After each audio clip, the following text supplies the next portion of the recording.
Yeah, in terms of sparring, we got some great guys coming in. Some really experienced southpaws that are smaller. I think Montana Love is coming in. Shakur Stevenson wants to come in. Jermaine Ortiz. We're gonna hit up Erickson, Lubin, some of these guys. So we're just gonna bring in a plethora of fighters that are fast, quick, shifty south. Canelo Alvarez. Shakur Stevenson had no relationship with Jake Paul. None. We heard, oh, Boots is a sparring partner. How much you got paid for that? So now, isn't that also applicable to Shakur Stevenson? Is he not also a sellout? It's honest, but again, I want to see them fight. I want to see some aggression. Tank would have that if it was anyone he actually felt was worth it. I just don't know if he thinks Jake's worth it. Again, I get that feeling that he just is there. Jake Paul has made headlines by bringing Shakur Stevenson into his training camp ahead of his upcoming fight with Gervonta "Tank" Davis. According to Paul, Stevenson personally expressed interest in helping him prepare, a move that immediately boosted the seriousness of his camp.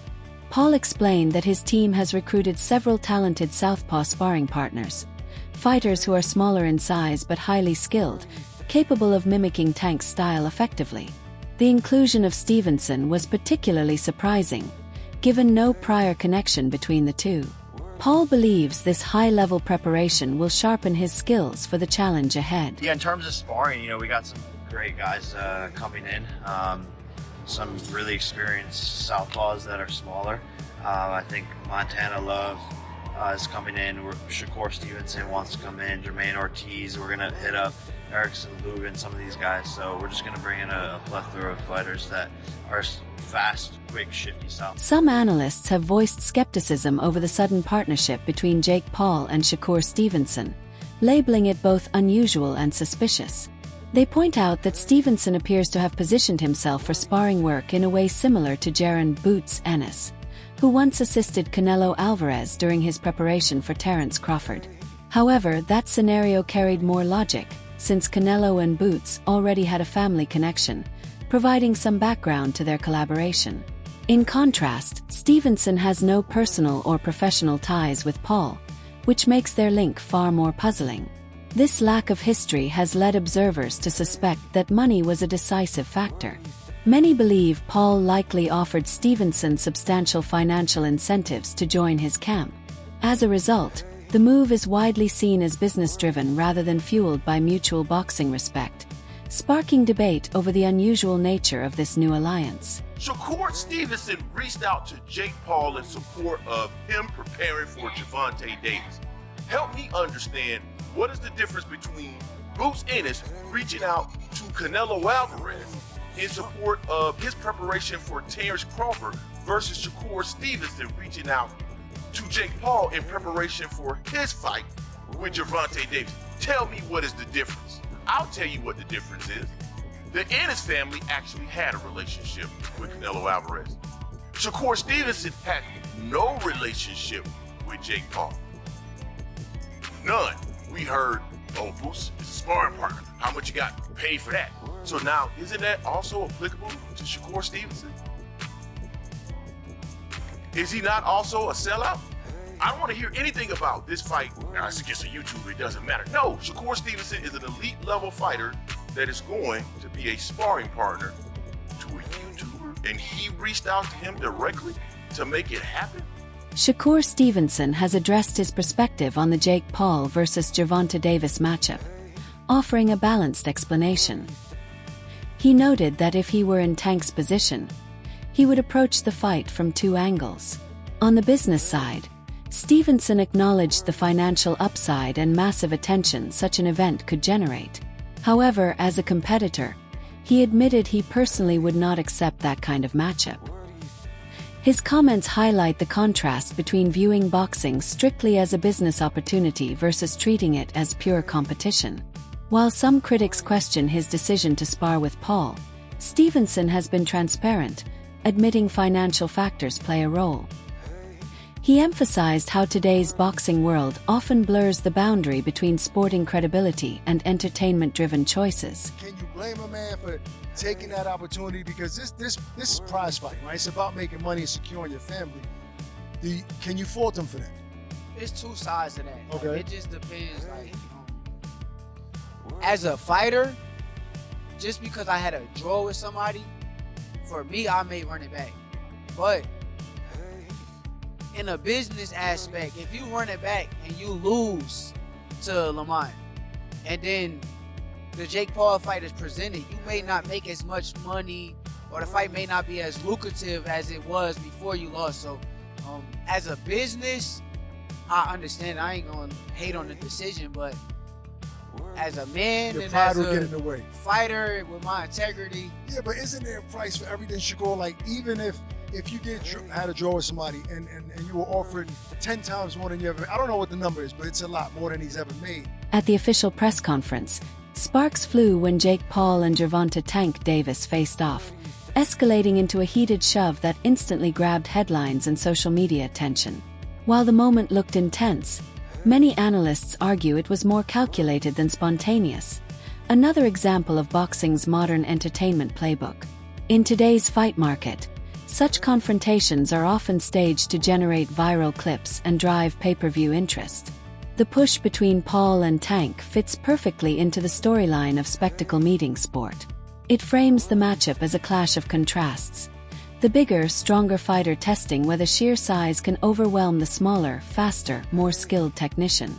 By blending drama with intrigue, the build-up ensures the fight appeals not only to hardcore fans but also to casual viewers curious to see how size and skill collide. A fought orthodox matchup, left hand down the pipe. You can even see here, I'm not even trying to do the whole body language breakdown, but you can even see Tank could get under that left hand because he's 5-0. He could roll under that left hand, and here comes the brick hand over the top. If he lands something like that in 10 ounces, I'm going to tell you this. Jake's 200 and something pounds. That's still going to hurt at the very least, and who knows what. Because Tank's got ridiculous power. So Jake, a little sloppy on the push there. He got pushed. He wanted to get it back. There's something to be taken away from that, but lines up perfectly for a counter left hand. And you even see his promoter here is kind of grabbing his left hand because Tank wanted to let it fly. And Jake backed up a little bit. He said, oh, and Tank comes with that. Tank, man. Tank said, where I'm from, the bullies get bullied. All right, dude, there you go. Listen, takeaways from this thing, I don't know. Tank seemed to have a little bit more energy today. He seemed to be more lively. Him going back and forth with the media, with Jay Leon, with Jake, with Aiden Ross. There seemed to be a bit more energy today. That's all I really asked for. So in terms of, selling us on something, sure. Better job today from both guys. Jake, seemed a bit more locked in here with Tank as well. They had a little bit more fun. Tank going after Keith was pretty funny. But listen, this doesn't change anything in my mind. The 10-ounce gloves doesn't really change anything to me. I mean, again, I think that's a bad idea for Tank, more so because even if Jake doesn't land clean, those are 10-ounce gloves still going to hurt. Tank is still punching in gloves that are 2 ounces heavier than he normally uses, so I don't know how that's a win for him. The $2 million bet almost certainly won't happen, which I didn't think would in the first place, but Tank pretty much confirmed it.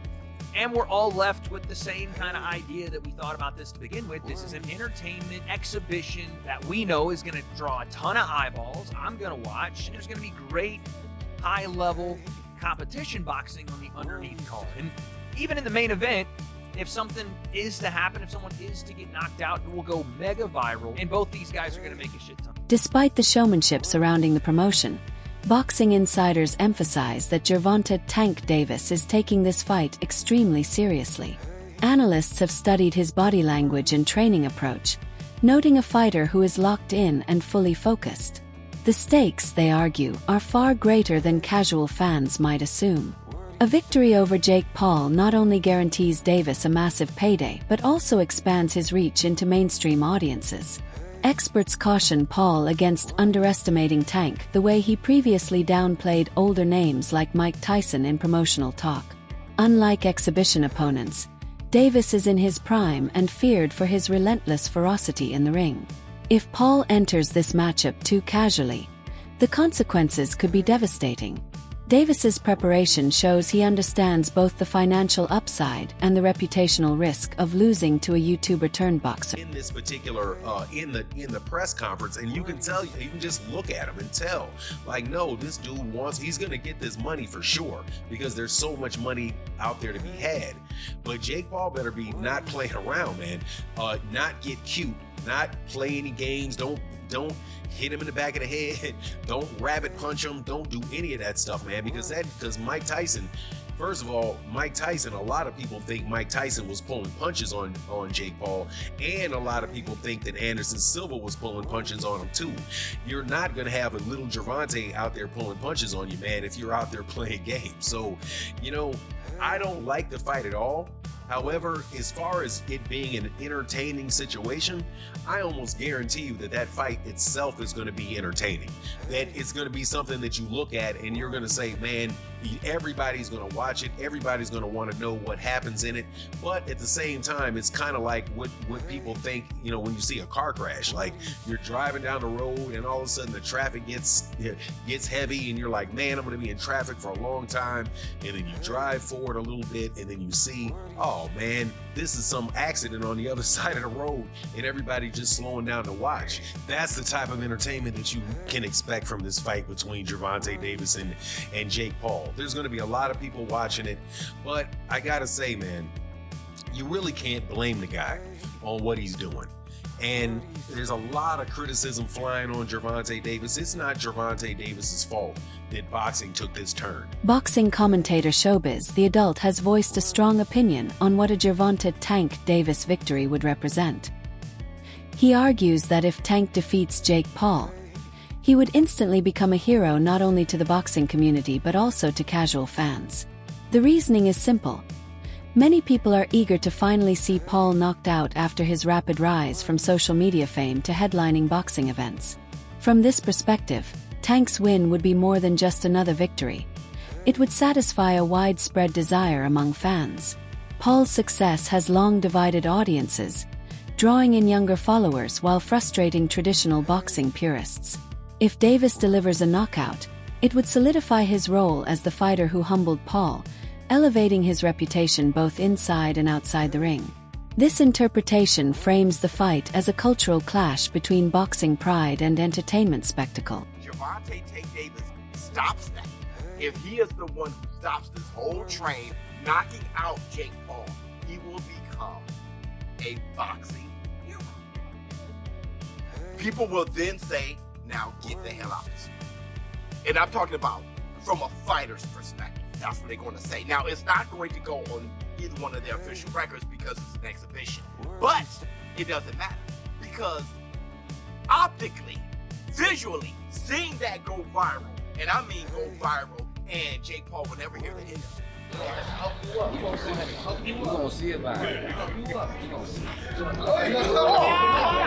Because Gervonta Davis is not only a real boxer, he's a real boy.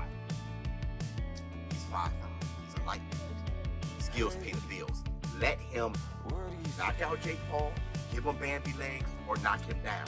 Gervonta Davis, that moment will go viral, and he will be a far bigger, well-known boxer than he is today, and he will also be a hero. And that's the Black Dude Show. That you guys don't want to admit it. Don't bull jive. Think about it. He will be a boxing hero. It will go viral over and over. It's the same thing. No, not even the same, but it's not even close. But there was a viral reaction when AJ knocked out Francis Ngannou. Anthony Joshua can When AJ knocked out Francis Ngannou in the first round, it was like, now get out of here. Former champion turned analyst Timothy Bradley has offered a blunt take on the upcoming matchup, labeling it an easy money fight for Gervonta "Tank" Davis. Bradley insists that Tank's proven skill set and years of experience against elite-level opposition make Jake Paul's challenge appear insignificant by comparison. In his view, there is no realistic path for Paul to pull off an upset, framing the bout instead as a low-risk, high-reward scenario for Davis. Bradley stressed that the event is less about genuine competitiveness and more about capitalizing on Paul's massive fame to draw revenue. From his perspective, Paul's presence ensures big business while Tank secures a likely win that further boosts his mainstream profile. Bradley's remarks echo a broader sentiment within boxing circles, that this fight is a calculated financial play rather than a sporting test. Adding to the intrigue, the decision to stage the clash in Florida has also sparked debate. Because check this out, Tank ain't gonna lose this fight. Hell no. Hell no. Tank ain't losing this fight. Too many holes. Man, Jake don't have enough experience.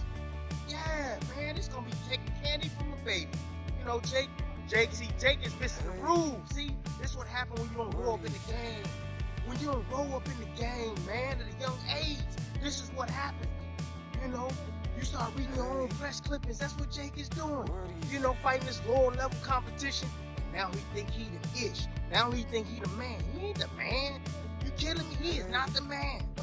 Oh no. Yeah. False sense of security. Now he trying to pick on small folks, right? You know, and I don't mean that in a bad way. Yeah, I'm just saying size-wise. Yeah, that's another thing, boxing one-on-one. You can't pay attention to size. Hell no, I told y'all it's the size of the heart, right? In that damn dog. It ain't the size of the damn dog, and I told y'all that, man. Yeah, it's the same thing here. And it's about the smartest dog. Tank too smart for him. Tank got too much boxing IQ for Jake, man. It's gonna be easy. Easy. Like I said, man, Tank, please, man, don't do this to boxing, bro. If there's anything, man, man, we can put together some kind of like account for you, a GoFundMe account or whatever, bro. Analyst Paulie Malignaggi has shared his perspective, suggesting that both the matchup and its location may be part of a broader strategy to turn Gervonta "Tank" Davis into a mainstream superstar. He argued that if Davis defeats Jake Paul on a major stage, particularly in the US, it would introduce him to a far wider audience beyond traditional boxing fans. While the exact motives behind the fight remain unclear, the business angle is obvious. Paul attracts attention and massive crowds, while Davis offers credibility and explosive talent. Together, they create a blend of spectacle and legitimacy. Hosting the fight in Florida further boosts accessibility for fans, media, and celebrities, ensuring maximum visibility and cultural impact. There's obviously a reason why the networks wanted to make Gervonta Davis a star. But let's look at it. And Robert, I want to ask you this. When you looked at the numbers for Canelo, his fight against Crawford, 41 million viewers. That's what they got. It was the most viewed championship fight of this century. Jake Paul, Mike Tyson got 108 million. It got more than double, significantly more than double. Is it the idea of the streaming services, Netflix, or they're following the numbers, Robert, and that's what the numbers are?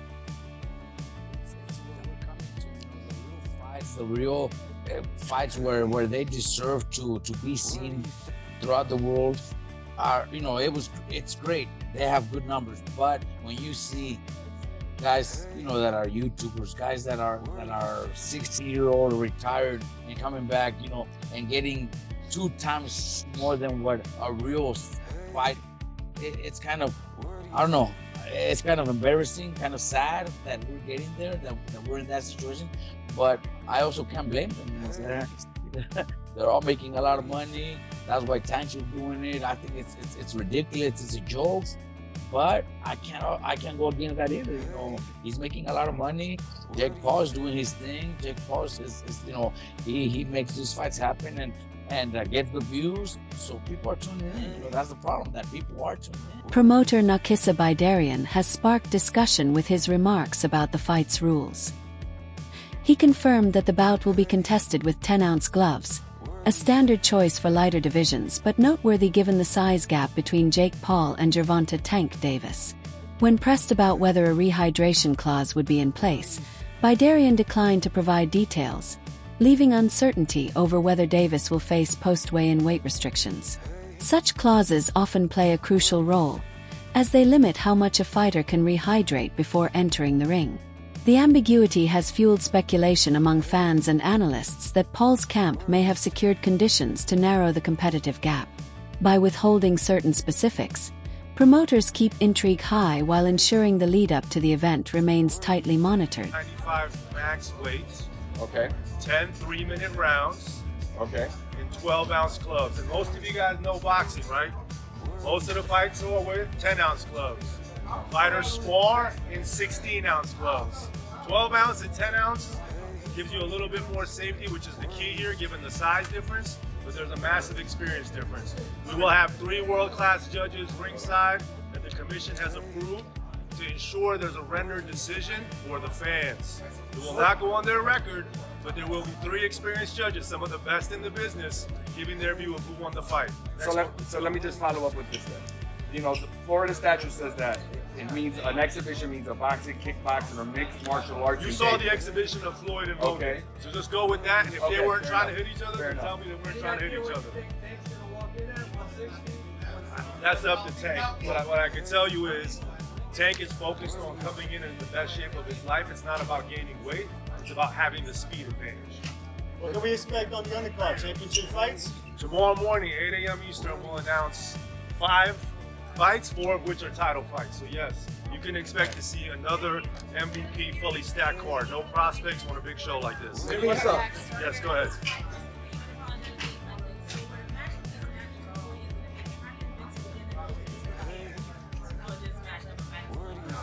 As in, how do the fighters prepare?